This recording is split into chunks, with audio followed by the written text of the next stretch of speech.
What is up, guys? Welcome back to the training edition for the YouTube channel. Today Corin and I hitting push, and this is a exercise variation setup on our push-pull leg split. So I kind of said that you can have either one or two exercise variations in that, so you just kind of repeat the same movements over and over and over, or you might have two variations. We've had either one or two depending on kind of where we're at with things. Like typically when we've gone back on anabolics, we've then stuck with one rotation because we've known that our strength is about to rocket. So then you kind of want to stay on that movement because you're just going to get progress. But then as that progress starts to kind of diminish over a period of time, then that's where you might want to bring in a second rotation, so then you don't have to just alter out all of your exercises on the first one. So then you can keep that progression going on the first one, whilst then just having a second rotation. But fill that out for yourself. Like that's something that we certainly always did. I mean, I ran lesser low phases, so then for me, I kind of had two rotations all the time, whereas Corin, when she was competing in bodybuilding, had like big breaks off of anabolics. So then when she did go back on using her Anavar or her Primobolan that she was using, you then just stuck on the one rotation and just let your strength like rocket on that movement until then we had to introduce a second. So today's a second, and we're going to do it in the same fashion that we did the last one, in that it's going to be a chest compound, then a shoulder compound, then a tricep compound, then a chest isolation, shoulder isolation, tricep isolation, in that order. The volume is still going to be at the same volume as last time. It's just a baseline volume, because based on mine and Corin's recovery capabilities at the moment, that's all we need. Because like literally right after this, we've got a jiu-jitsu session. So we'll do this session in about hour and 15, hour and 20 minutes, and then we'll head straight from this to that. So we're not pushing our volume. If your recovery is in a state that will lend itself to adding more work to your weaknesses, then do that. But equally, as I've previously mentioned, if you're in a caloric deficit, there is no scope to be adding additional volume. It's just not necessary. We know that when we're hitting things at high frequencies, we can keep our volume low, because that keeps our intensity and our effort high, and it keeps our overall fatigue across the week low. These are important things to kind of take into consideration. And I've covered those a lot in the videos previously. So for those of you that have been watching the series throughout, you'll understand what I'm saying. For those that haven't, I advise starting from episode 1 and working your way through. So today we're going to start with a mid-incline Smith. Corin and I are nowhere near as strong on this as we have been, especially Corin.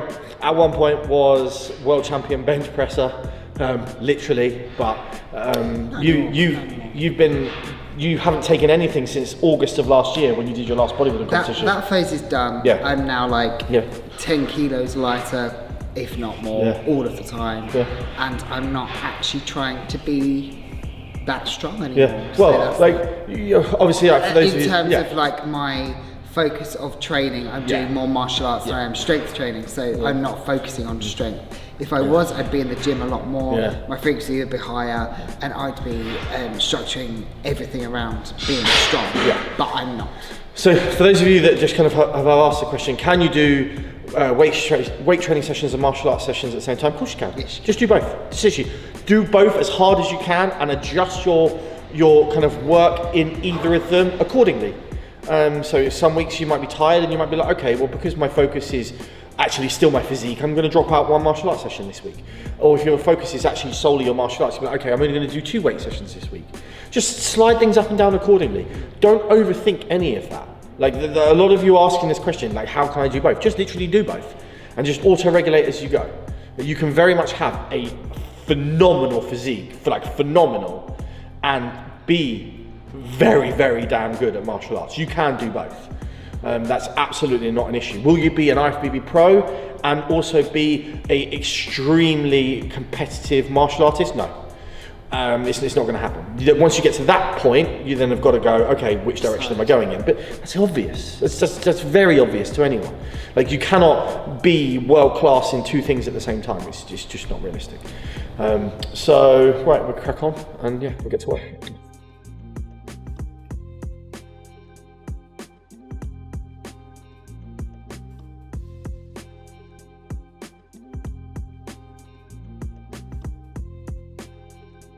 So guys, warm-ups in the usual fashion.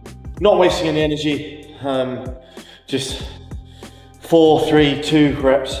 Do as many of those as you need to get warm until you're ready to do your work set. It'll be like a 5 to 9 for the first set. On days that your body doesn't feel like a 5 to 9 because you're beat up, then start on for 12 to 15 and then go up for your second set. It doesn't have to be load and back off. That is not a rule. It can be the lighter weight first. 3, 2, 1. Oh.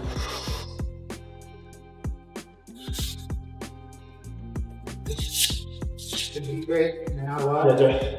My last warm up will be on 3 plates. I'll just do a single rep, make sure I'm ready to do my work set. And then my work set today will be 3.5. I don't know how many for.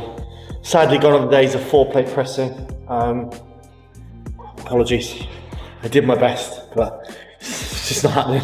I've just dropped too much muscle, and I've been taking just the stupidest amount of drugs in terms of low for not the other way. Not the other way around for so long that no, 4 plate pressing is not happening anymore, which makes me sad. But even I don't even want to talk about the deadlift numbers. For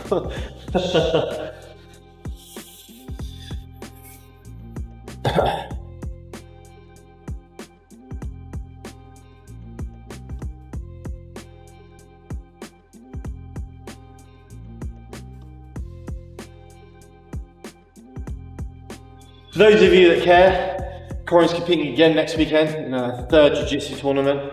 This time she's actually got 3 classes: gi, no gi, and then the absolute. So the last one she was gi and no gi. She's unbeaten so far. So we'll see how next weekend goes and see if you can win 3 golds at this one. Like as with everything Corinne does, some of you might not be familiar with Corinne. You're probably not. But you're soon going to work out what she's about. She's a machine, quite literally. Come on, Corinne. Come on, peace out.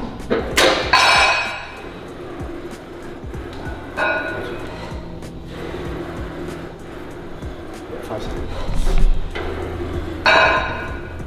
Yeah, drive through this. Drive through it hard. Yep. Yeah, this is there. Just grab it. Let's go. Big drive, big drive, big drive, big drive, big drive.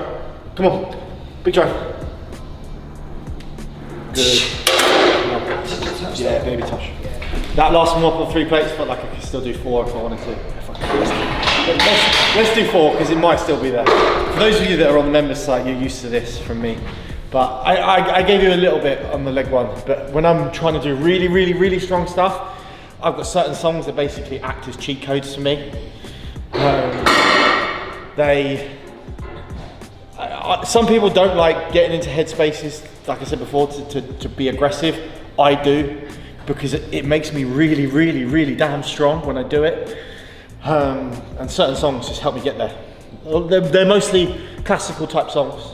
I don't know why, but a lot of Hans Zimmer stuff. So, but there's one song in particular. For those of you that are on the members site, if you guess what song that is, then I don't know. We'll send you a free tub of EAA. To the first 5 of you, no more than that. Because what happens is everyone starts copying each other's answers to get a free tub of EAA. Okay.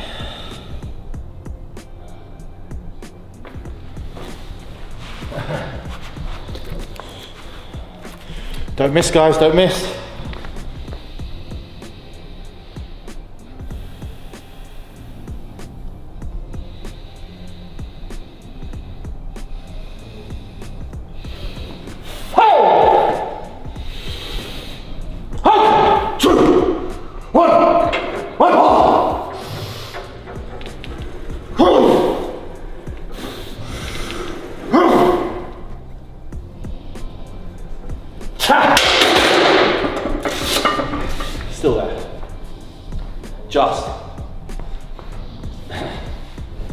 suited? My best on that was, on a mid incline, 4 plates was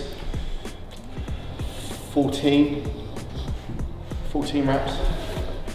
So we're down to 2. But it is what it is. I assume you go down. Yeah.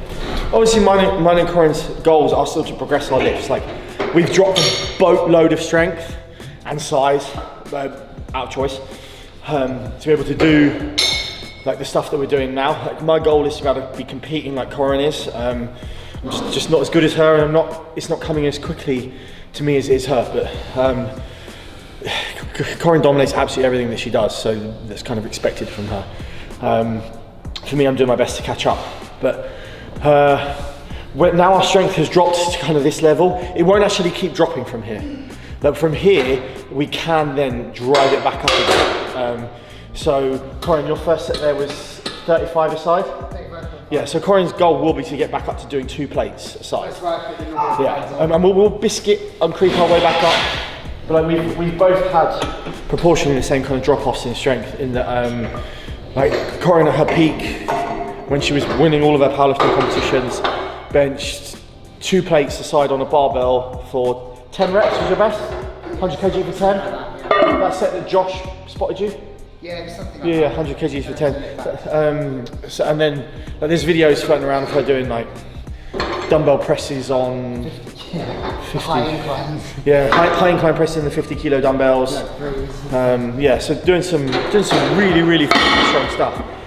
So we kind of dropped strength proportionally together. A half is better. I do a half. But like I said, now we're back at that level. We're still aim to progress our lifts in the exact same fashion that we're advocating you to do. You'll take a rep here, take a rep there, you'll biscuit a weight.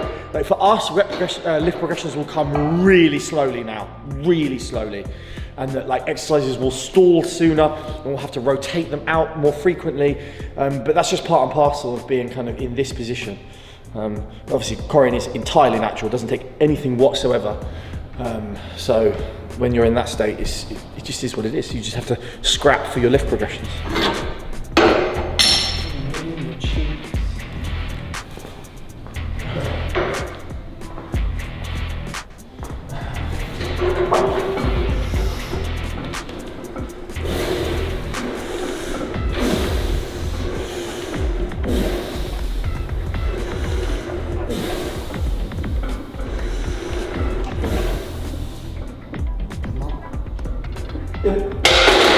So like, guys, that was like 3.5 and a bit plates, 5. So my goal now, probably won't do 4 plates again for a bit. I'm actually surprised I can still do it. So I'll start on the 3.5 next time, biscuit it again, but probably take it for 6, fresh. Then look to drive that up to 8, and once that's at 8, I'll then probably jump to 4 plates, where I know I can then do 4 plates for 4, and then just kind of repeat that process. When I start with the 3.5 first set next time, like I said, I'll get that for 6, and then I'll come down to just 3 and get that for like probably 11, maybe 12. And then if I came in and some days I didn't feel, so my breathing as well is a bit funny, because like I said, I was ill, some kind of COVID shit, and my breathing still isn't normal, annoyingly. Like, martial arts this week has been, jiu-jitsu this week has been not fun. So if some days where things aren't feeling the best, I'll come in and start on 3 plates, and then if I did that first set, I'd probably be able to get that for 13, maybe 14 reps, entirely fresh. But I judge by my warm-ups. My warm-ups today felt actually really good. So that's why I was like, okay, no, I can actually do 4 plates. But listen to your body on the warm-ups. If your elbows are giving you bad feedback, if you're getting niggles in your chest, don't try to load. Take a lower weight PB. So guys, when you're onto your second exercise, which is your shoulder press, you're not going to need very many warm-ups, because you've already warmed up thoroughly from your work that you've previously done. So you're just pressing in a different plane, but everything that gets used in this one, you've already used, so you're good to go. If you have a prime machine like this, If you're using it fresh, you can load the mid peg more so for your first set, but if you're using it as your second set, then I would advise distributing your load between mid and upper, just because you're not going to have the oomph to get things fully short in the same way, just because you've used some of that up on that initial press movement that you did. So in this one, you want to have more load in the lengthening position, and then it'd be kind of more of an even resistance profile through this press. So I'm just going to do literally probably 2 warm-up sets just to get a feel, and then I'll work.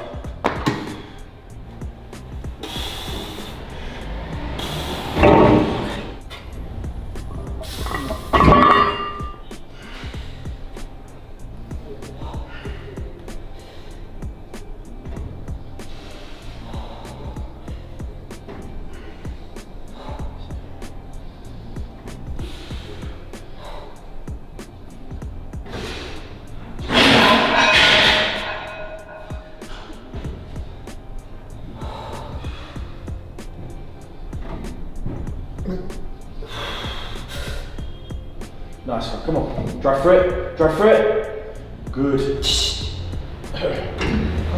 So guys, with this it'll be, again, just 2 sets here. I'll do my first set heavy, and then my second set I'll back off a little bit and get a few more reps. But for me, like I've mentioned in the previous videos, where I'm looking to just train for maximal strength anyway, like my load and back off are always like even heavier and then come back down.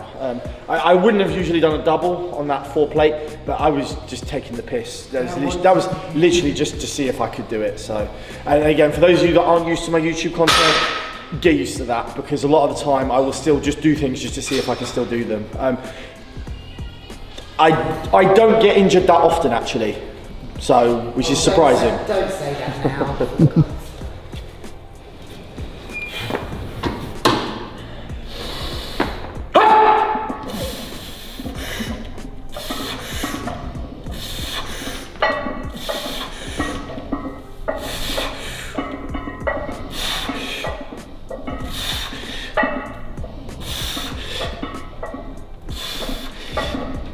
Good, come on.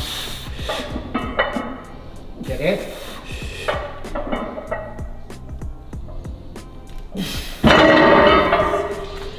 I got way more reps on that than I thought I would. So, first thing flew. So in that instance, when you kind of get those reps higher than you anticipate, based on your rep range parameters, second set just go up in weight, and then your next training session, start with the heavier one.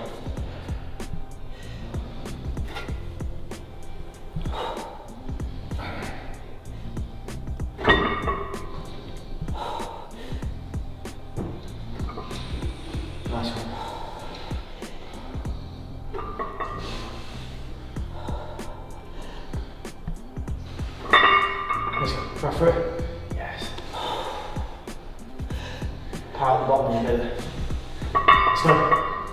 Yeah. Cool.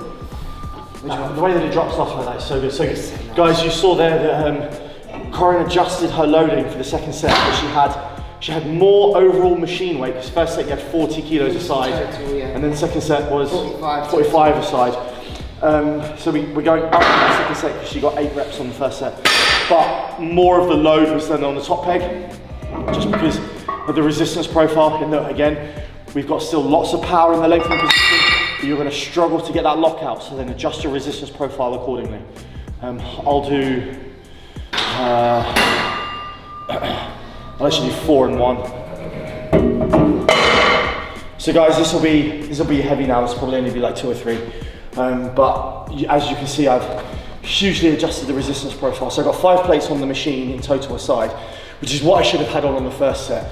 But the first set I should have probably had 2.5, 2.5, or 2 middle, 3 top. So now I've got 4 top, 1 middle. So the 5 aside that I should have had.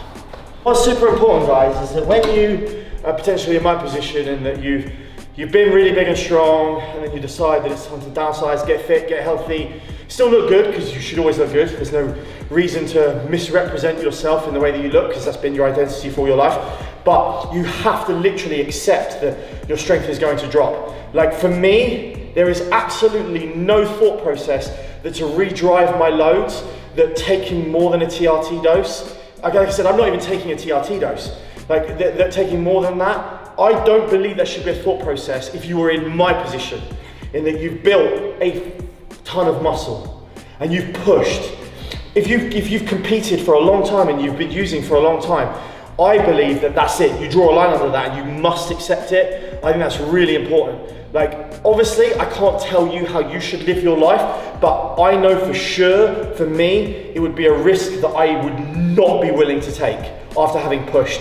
Because yeah, if you look great and you built a load of muscle and you got strong, but you died for it, you failed. Like, that's not a win. You've got to get out on the other side. And sadly, we've seen a lot of our friends pass away from this.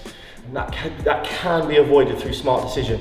Yes, it kind of sucks being smaller and weaker, but it just is what it is. It's just a coat of armor, guys. You can't live in it forever. It's got to come off. And you've got to learn how to like live in life without your coat of armor on. It's really important. And trust me, it's hard. It's hard. Like, I find it hard. Like it's something that you're going to have troubles with. But if I can do it, which means then it means that you can definitely do it. So. Plus, you won't look good dead anyway. Yeah, precisely. Yeah.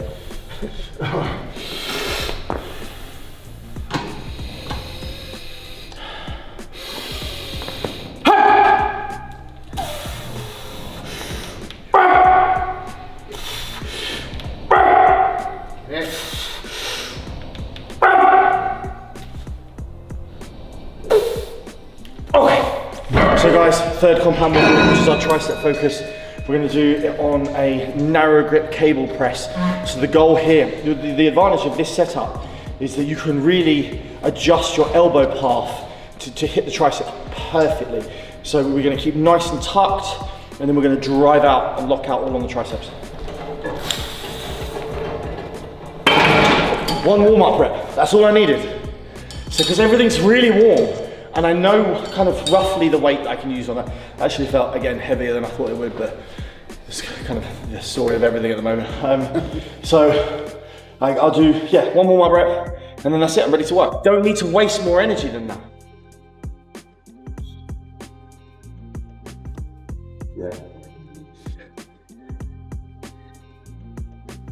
Nice.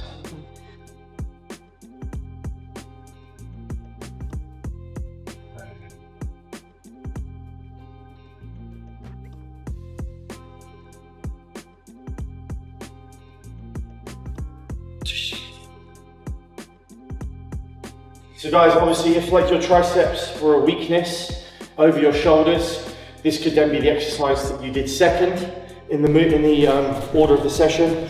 Or if your shoulders were a weakness, you would have started with the prime shoulder press first.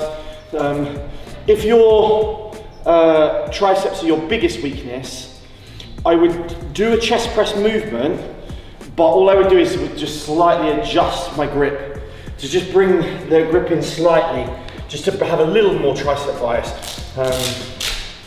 because you're still going to be able to then load a lot in that movement.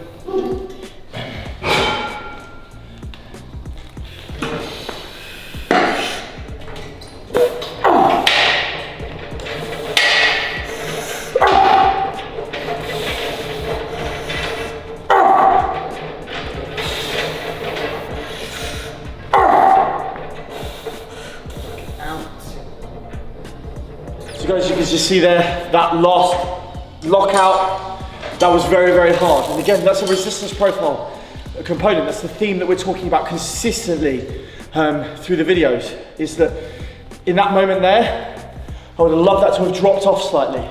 But the reason why I'm choosing this movement instead of something that does have a variable resistance profile is the ease of adjusting your arm path to nail the tricep. So it's like a compromise, because yeah, like if I had a machine that did that in that way, that would be perfect, but there aren't machines that exist that are perfect in every way. The prime shoulder press, for example, is not perfect. It doesn't converge, and the handles are more behind you. A better shoulder press is with the handle here in front of you. So the best shoulder press machine you could get would be the Atlantis shoulder press machine, but with an adjustable resistance profile. But they don't do it. Someone, please make something that's identical to the Atlantis shoulder press with adjustable resistance profile, and I'll pay for it.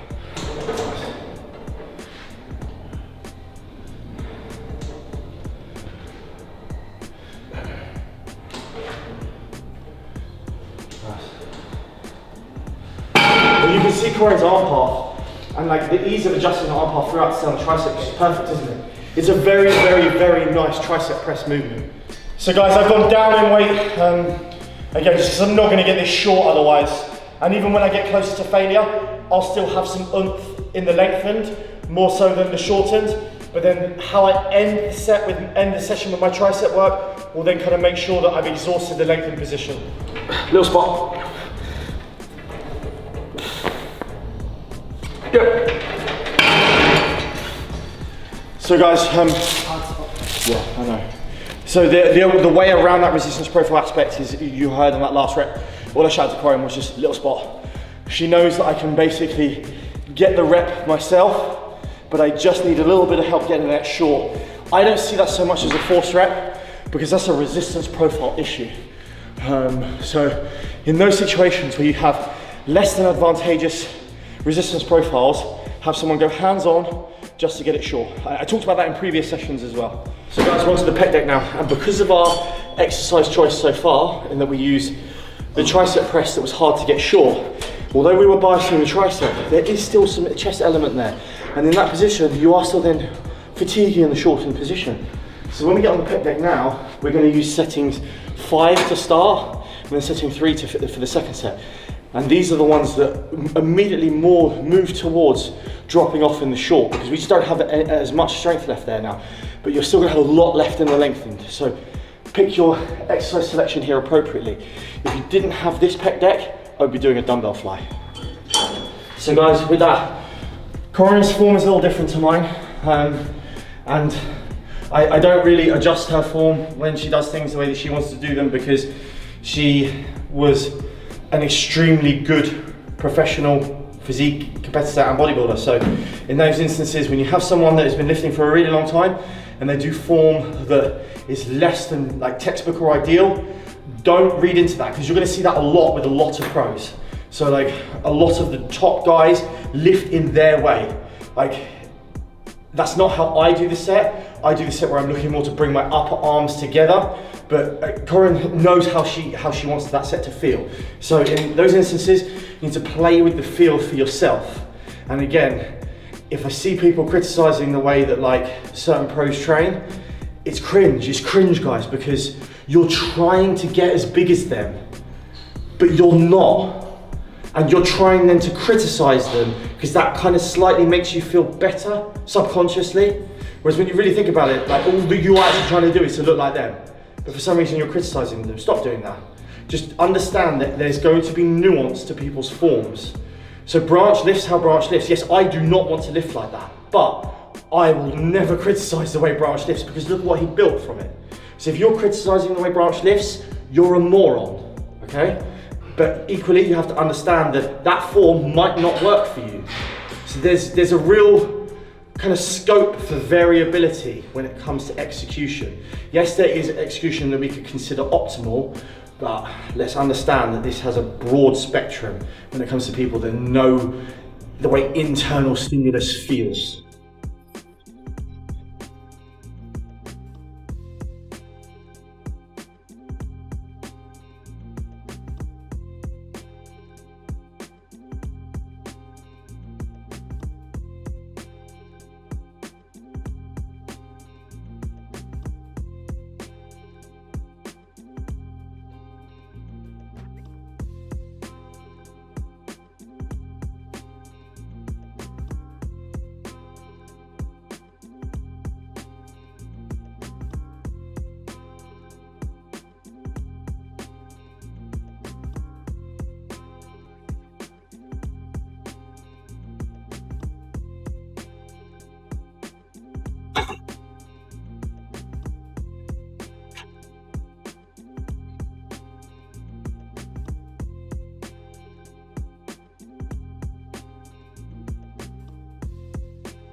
My recovery was brilliant, and I was looking to build muscle, and I got into a run where I potentially exhausted my use of straight sets. And I thought to myself, okay, some additional rest pause sets or even some additional drop sets in kind of a certain situation would now be useful. I wouldn't do them on my compound movements. Like typically in this session, the first place that I would add an intensifier would be on this pec deck. And it would usually be on this second set. Because then, if you think about it, it doesn't affect any subsequent work that I do in any way. Whereas if I did it on the chest compound, that could negatively impact my shoulder and my tricep movement because I'm still pressing with my arms. Whereas if I do it on this second set, if I did it on the first set, it would affect my log booking of my second set. So when I add intensifiers, I add them onto the set that has the least impact to the rest of the session. So then session to session, I can still gauge my progress as a whole. So obviously I'm not going to do that because I'm in no position to build muscle. So it would just be a waste of time. And equally, you have to understand that when you're in a diet phase and you're close to a show, for example, if you're doing drop sets, ask yourself why you're doing that. Because that intensifier is solely there to bring about more effective rep recruitment, which means then you're looking to build more muscle because you need to have the raw material there to build that muscle. If you're in a deficit, you don't. So what you're doing is you're causing more damage to a muscle that actually you can't recover. That's how you create a tired physique. So don't do that if you're in a deficit, guys.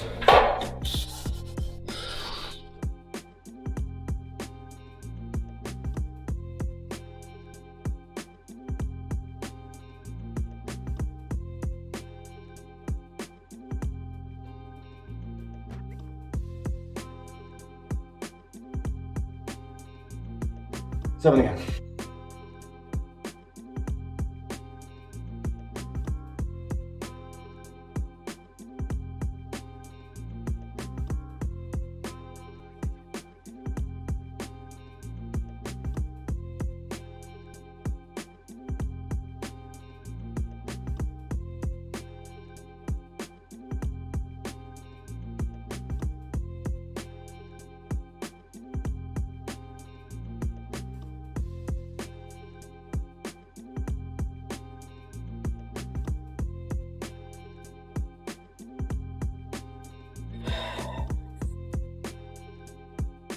Okay guys, so the last push session you saw, we used a cable lateral. In this instance, I'm going to use a machine as my variation. So I've had variations of everything so far. I can't remember if I did a pec deck in the last one, I may have done. But with that, I actually tend to then just alter my resistance profile and quite often my rep ranges if I do it for consecutive push sessions. I know in that previous push session, I definitely didn't work on 5 and then 3. I would probably have done 1 and then 3 based on the exercise selection that I used. So with this, I'm going to start on setting 2, which overloads the short because I've got tons of oomph here. And as with the cable, I'm going to just a slight pause in the contraction, just because I've got the strength there to do it. So I'm going to make the most of just getting that really strong contraction in that shortened position, because I know that as these sets go on, I'm not going to be able to hit that shortened position with that load and that contraction at any other point again in the session. So whilst it's there, you use it. And it's the same thing I say like with the lat sessions, because certain things are hard to get short. And as you get fatigued, you're not going to be able to replicate that tension in the fully shortened position.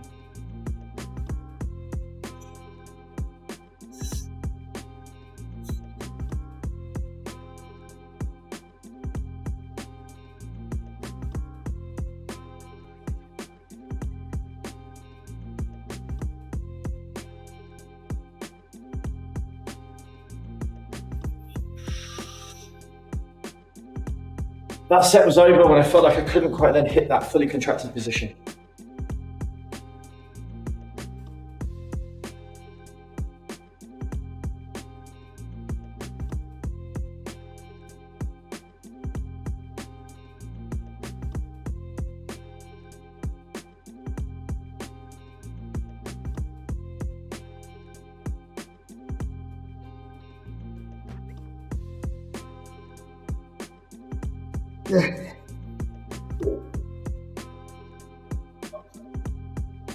Second set, I've moved to setting 1, and with this, I will still slightly pause in the shortened position, just because I do still have some oomph there. And then for my last 2 sets, I won't, because then it will drop off in that shortened position and it will overload the length. These prime pieces are incredible. They're absolutely incredible. Like, I should be on commission for how much I plugged them, but I'm not. So, prime, Bennett.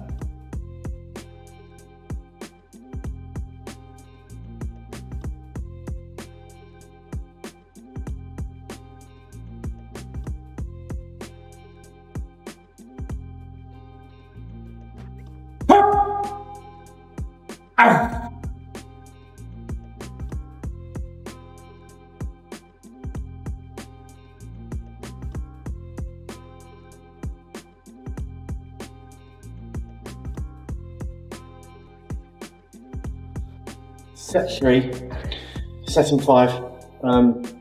So again now, this drops off in the short because it's just not going to have the strength now through the resistance profile, through your strength profile to get all the way to the shortened position. On a load that you can lift here, you will not get it to here. So typically then, what that means for most machines is, or a dumbbell for example, is that the load you use is reflected on your strength here, which is no good because we've still got loads of oomph from here to here. So we need something that then challenges the muscle from here to here. Otherwise, how are we going to get full muscle fiber recruitment? We're not, is the answer. So for those of you that don't have this machine, watch the other push video I did where I think it's titled something to do with resistance profiles. Watch that and I show you how to do this on a cable. And then equally, you can do that setup with the pauses on a cable in the same way that you would just use on a normal machine like this.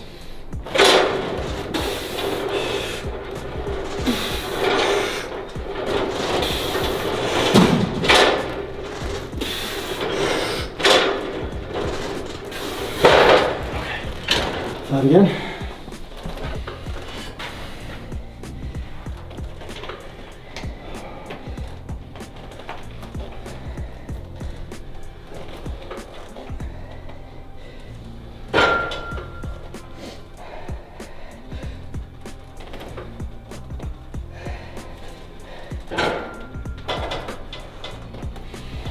Guys, last set, setting 3, loads of resistance in the lengthened position, drops off a lot in the shortened position because don't have much oomph left there now at all, so it's perfect. So the resistance profile is matching our current strength profile in the training session. Super important. If we didn't have an adjustable machine, probably wouldn't be able to accumulate all 4 sets on the one machine. And again, like I've mentioned before, that's why in previous sessions, when I only had access to like hammer strength machines and free weights, that I only used to ever limit myself to 2 sets on one piece, because there was no choice. Because then it would be a diminishing returns when it comes to the strength profile that we have being misaligned with the resistance profile of the machine. That sounds complicated, and I apologise because I don't really know how to explain that in a way that is less complicated. And for those of you that are new to lifting weights, you're not going to have any idea what I just talked about. And for that reason, don't worry about it. Just get strong. Just get strong on movements based on the full body training session. Pick your exercise. You only have 1 set to do. Get it done. And that's it. Like you don't have to worry more about resistance profiles. Resistance profiles, I think, are for more advanced guys. I see a lot of kind of like gym nerds that are really hung up on resistance profiles and perfect execution, and you're still small because you're way too obsessed with that. Like, so you got to find a middle ground. You must get strong. You must get dirty strong. If your mind is constantly preoccupied with, is this the perfect line of pull? Is that the perfect contraction? You are going to stay small, I guarantee it. So when someone like James and myself train, yes, we will pick exercises that are optimal and we will put ourselves into optimal positions. Once that's been done, after that, all we are thinking about is being as explosive as we can and then lifting the weight with as much control as we can. We aren't overanalyzing it any more than that in that moment. So if you're being way too analytical and it's costing you load on the bar, you're costing yourself internal stimulus. So find that middle ground, guys.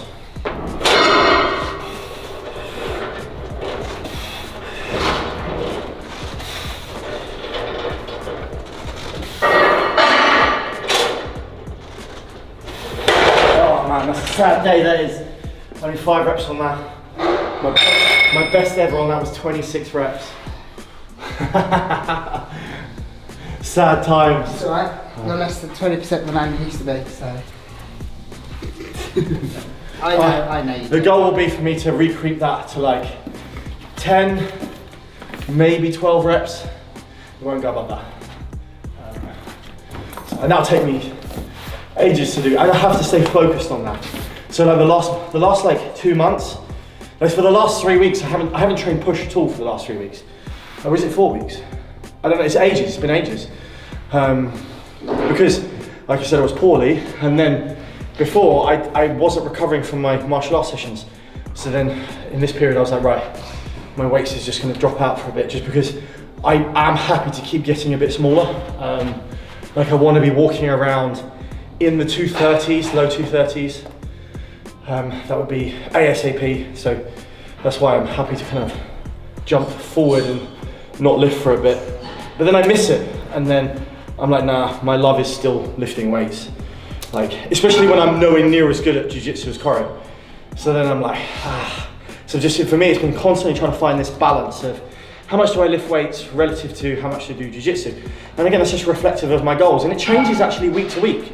So like next week, I'll probably do 4 gym sessions, and then I'll train grappling 5 times. So I'll do like 4 BJJ sessions and 1 wrestling session. And that's enough work. Whereas Corin will train grappling 7 or 8 times, just because, and she'll probably do 1 or even 2 less weight sessions. But then knowing her, if I'm going to lift, she'll probably just lift as well, because she can seemingly recover from everything. I'm just saying hi.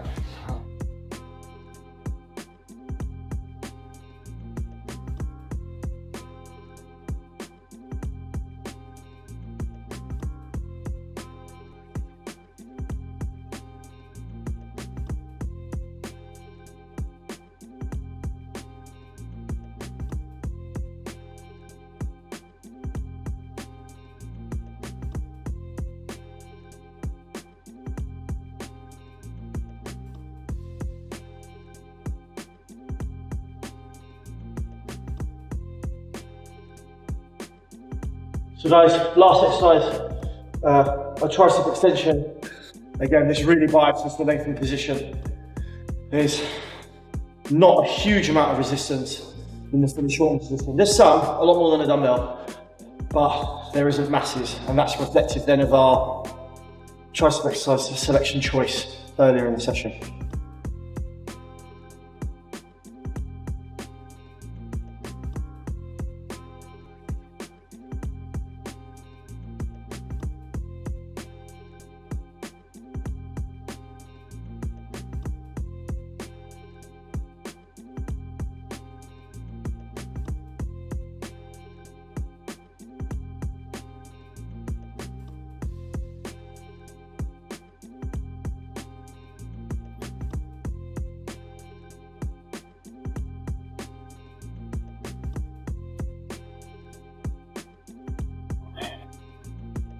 So guys, with the laterals and these, I did no warm-ups at all. There was just no need for me. If you have some shoulder joint issues, then I would advise maybe doing 1 warm-up set. Or if you have some sore elbows, again, warm-up sets. But for this movement, I'm jumping on with typically a higher rep range for my first set, just because this never feels great on my elbows to go straight in heavy. And then for my second set, I would then always go up in weight and then load a little more.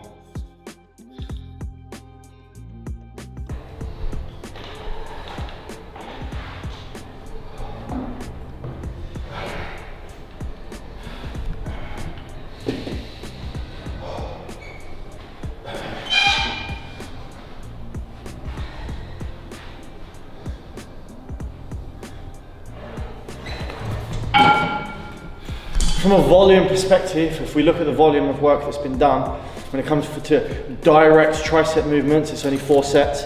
Direct chest movement, only 4 sets. Like a front delt movement with the overhead press, only 2 sets. For the laterals, only 4 sets. Now, which means with this setup, they're being hit every 4 or 5 day frequency, which means across a 7-day period, we're looking at kind of like 6 sets on average, roughly, that you're hitting for direct work a week. Now, that would be more than enough for even myself to continue to grow when I was in peak bodybuilding. So just take that into consideration. That's 6 sets a week of direct work. Now, when we look at the volume studies, where they're saying that a minimum of 10 up to 20 sets a week, that's why I'm able to say, no, those are rubbish. And when I see that frequently with literally every single person that I ever coached, and we're talking hundreds and hundreds of people, that's why I can definitively say those volume studies are garbage. Because people aren't training to this level of intensity. And we're not even training crazy intense today. But it's about consistency over time, and it's a logbook progression, a logbook progression, a logbook progression. And when you're consistently exposing yourself to those greater loads that create a greater internal stimulus, you do not need endless amounts of volume. All the volume will do is it will take away from your ability to recover, and it will hinder your loading that goes on the bar. And then even more so, when you're doing more volume with reps in reserve, it means you're accumulating less effective reps.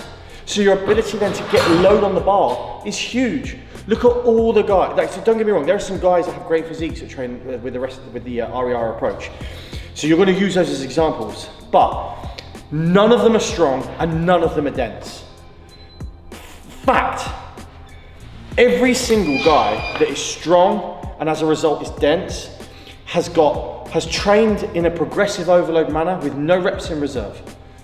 It's a very, very frustrating discussion when it comes to the volume thing, which is why absolutely everyone I have ever known that has moved to a low volume training session has made way more progress. The only reason some people aren't able to do it is because it's an emotional attachment to needing to do more work, and then that's a mental issue. It's not a physiological issue.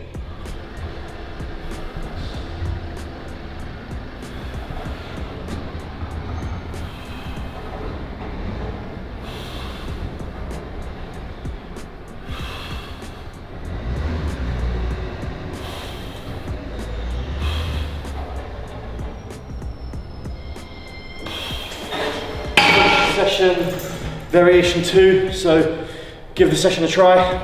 Any questions, please ask. And again, if you haven't watched the previous videos, I urge you to watch them, because you're going to pick up a lot of information that's going to make it extremely helpful for programming for yourself and all your clients. So thanks guys.